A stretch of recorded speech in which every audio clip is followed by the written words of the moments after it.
So hello everyone, welcome back to my channel. तो आज हम लोग डिस्कस करने वाले हैं बीएससी केमिस्ट्री फाइनल ईयर का एक बहुत important topic, that is why carbon 9 and carbon 10 positions of anthracene are more reactive than other positions.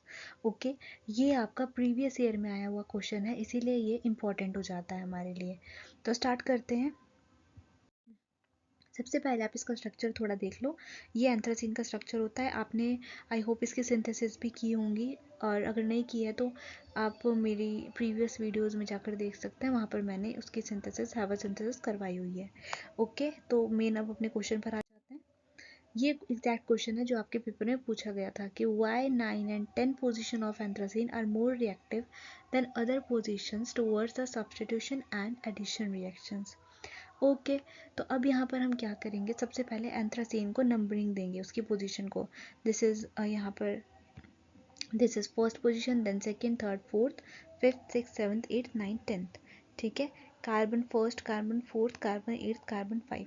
ठीक है, यहाँ पर जब हमारा कार्बन पर जब हमारा इलेक्ट्रोफाइल अटैक करेगा तो हमें क्या प्रोडक्ट मिलेगा, कार्बन 2, 3, 7, 6 इस पर अटैक करेगा तो क्या प्रोडक्ट मिलेगा, और कार्बन 9 और 10 पर करेगा तो क्या हमें प्रोडक्ट मिलेगा।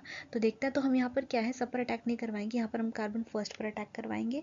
ठीक है, वही अटैक सेम फोर्थ और एट्थ और फिफ्थ पे होगा। फिर 2 पर करवाएंगे, वही अटैक थर्ड पर, सेवन्थ और सिक्स पर होगा, और 9 और 10 के लिए भी सेम रहेगा। तो इसीलिए हम सबसे पहले कार्बन फर्स्ट पर अटैक करवाएंगे। तो कार्बन फर्स्ट पर जब मैं अपना अटैक करवाती हूँ तो क्या होगा, देखिए। सबसे पहले यहाँ पर हमारा this is first position. Okay, this is first position, this is second position. Okay, attack कहाँ पर होना है, फर्स्ट पोजीशन पर। अब फर्स्ट पोजीशन पर जब अटैक होगा तो ये बॉन्ड यहाँ से ब्रेक होगा। ठीक है, इलेक्ट्रोफाइल आ रहा है वहाँ से, बॉन्ड यहाँ से ब्रेक होगा, यहाँ पर आ जाएगा पॉजिटिव चार्ज, यहाँ पर होगा नेगेटिव चार्ज, और हमारा इलेक्ट्रोफाइल कहाँ जाएगा जी, नेगेटिव की तरफ। ठीक है, ये नेगेटिव की तरफ जाएगा। अब जब ये नेगेटिव की तरफ जाएगा तो ये यहाँ पर आके लग जाएगा, ये नेगेटिव यहाँ पर था, ये लग गया हमारा ई, है ना, और यहाँ पर ये हमारा एच।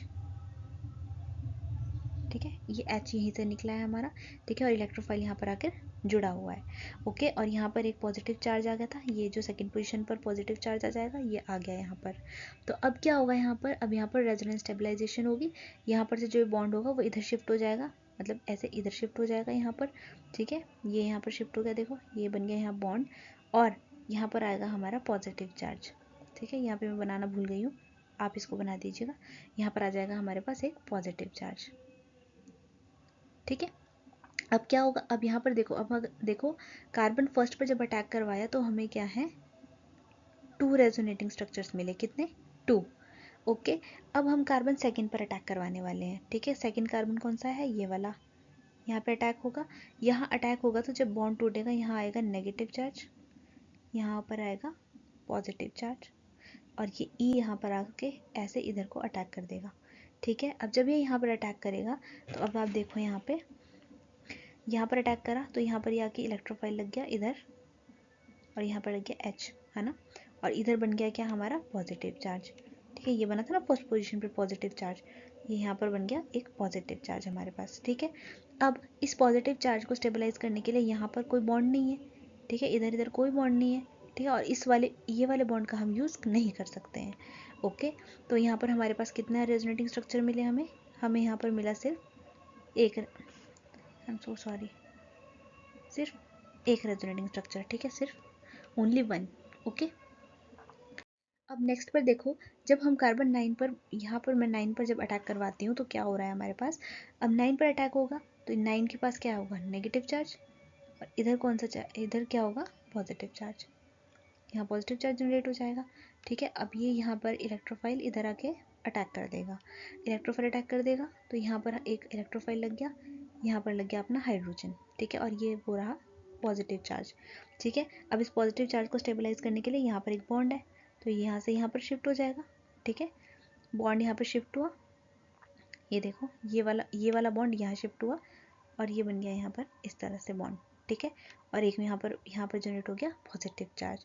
अब इधर और इधर कोई बॉन्ड दिख रहा है हमको। ठीक है, यहाँ हमें कोई बॉन्ड नज़र नहीं आ रहा। ठीक है, इधर को कोई बॉन्ड नज़र नहीं आ रहा है हमें, तो कोई बॉन्ड नहीं नज़र आ रहा, तो ये यहाँ पर भी कितने स्ट्रक्चर बन जाएंगे हमारे पास, दो रेजोनेटिंग स्ट्रक्चर्स बन जाएंगे। ठीक है, अब क्या हुआ कि जब हमने फर्स्ट कार्बन पर अटैक करवाया था, अब यहाँ देखो, जब हमने कार्बन फर्स्ट पोजीशन पर अटैक करवाया था तो हमारे पास दो रेजोनेटिंग स्ट्रक्चर्स मिल गए थे हमको। ठीक है, ये वाले दोनों, ठीक है, दो मिल गए थे। और यहाँ पर कार्बन सेकेंड पर कितने मिले थे, एक। ठीक है, अब यहाँ पर एक मिला था। ठीक है, और 9 पर अटैक करवाया तो भी कितने मिले हमें, दो रेजोनेटिंग स्ट्रक्चर मिले। ठीक है, अब हमारे पास देखो, जितने ज़्यादा रेजोनेटिंग स्ट्रक्चर्स होते हैं उतनी ज़्यादा स्टेबिलिटी होती है। ठीक है, तो यहाँ पर तो एक है तो ऑब्वियसली ये तो सबसे लीस्ट स्टेबल होगा। ठीक है, यानी कि कार्बन 2 पर अटैक करवाने का कोई ज़्यादा फ़ायदा नहीं है। ठीक है, ये ज़्यादा रिएक्टिव नहीं होगा। लेकिन अब यहाँ पर देखो, फर्स्ट पे भी दो रेजोनेटिंग स्ट्रक्चर्स मिल रहे हैं और नाइन्थ पे भी दो ही स्ट्रक्चर्स मिल रहे हैं हमारे को। ठीक है, अब जब दोनों जगह हमें दो दो स्ट्रक्चर मिल रहे हैं तो हमें कैसे पता चलेगा प्रेफरेबल कौन सा है। अगर आप ध्यान से देखो तो यहाँ पर हमारे पास क्या है, दो एरोमेटिक रिंग्स बन रही हैं, एक ये वाली और एक ये वाली। ठीक है, दोनों फुल्ली एरोमेटिक है, लेकिन बीच वाली रिंग जो है वो एरोमेटिक नहीं है। ठीक है, ये क्या है, हक्कल रूल को फॉलो कर रही हैं दोनों, और दो बेंजीन रिंग्स मिली हैं हमें यहाँ। लेकिन जो हमारा फर्स्ट कार्बन है वहाँ पर हमें मिली है एक नैप्थलीन रिंग। ठीक है, this is naphthalene, this is not benzene, this is naphthalene ring. Okay, अब हमारे पास क्या होता है, जो हमारे पास जो नैप्थलीन होता है वो लेस स्टेबल होता है as compared to benzene. Okay, यहाँ पर एक्चुअली में होता क्या है, जो हमारे पास अपना जो हमारे पास हमारा बेंजीन होता है, ठीक है, पहली बात तो वो ज़्यादा स्टेबल होगा, और जो हमारा नेप्थलीन है, ठीक है, वो क्या होगा, लेस स्टेबल होगा यहाँ पर।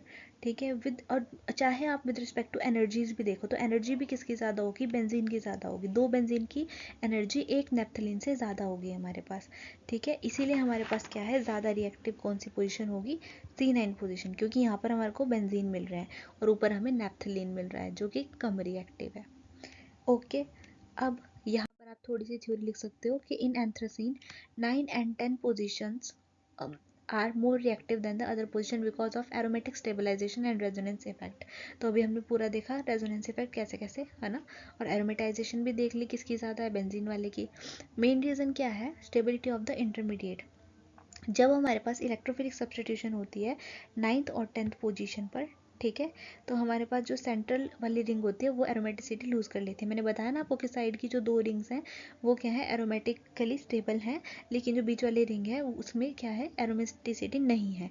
ठीक है, लेकिन दो रिंग्स में तो हैं, और जो दोनों क्या है, बेंजीन रिंग्स हैं। ठीक है, वो दोनों बेंजीन रिंग्स क्या है, एरोमेटिक नेचर में है। ठीक है, इसीलिए जो इंटरमीडिएट जो बनता है वहाँ पर वो क्या होता है, रेजोनेंस स्टेबलाइज्ड होता है और हाईली रेजोनेंस स्टेबलाइज्ड होता है। इसका मतलब जिसका उसके पास क्या होगा, मैक्सिमम एरोमेटिक कैरेक्टर होगा। ठीक है, और बाकी जो हमारी रिएक्शन थी जो हमने 1-2 पोजीशन पे करवाई, 2-3 पे करवाई, वो एरोमेटिसिटी को डिस्टर्ब कर रहे थे। ठीक है, और जो इंटरमीडिएट था वो भी कैसा था, लेस स्टेबल था, इसीलिए जो रिएक्शन है वो लेस फेवरेबल थी in case of C1 C2 C3 C4 वगैरह जो भी थे, पर 9 और 10 में क्या थी, हाईली स्टेबलाइज थी। So this is all for this video. I hope आपको ये समझ में आया होगा मैं क्या समझाना चाह रही हूँ, आप ये लिख सकते हो अपने नोट्स में। So I think this is all for today. Thank you so much, thank you for watching.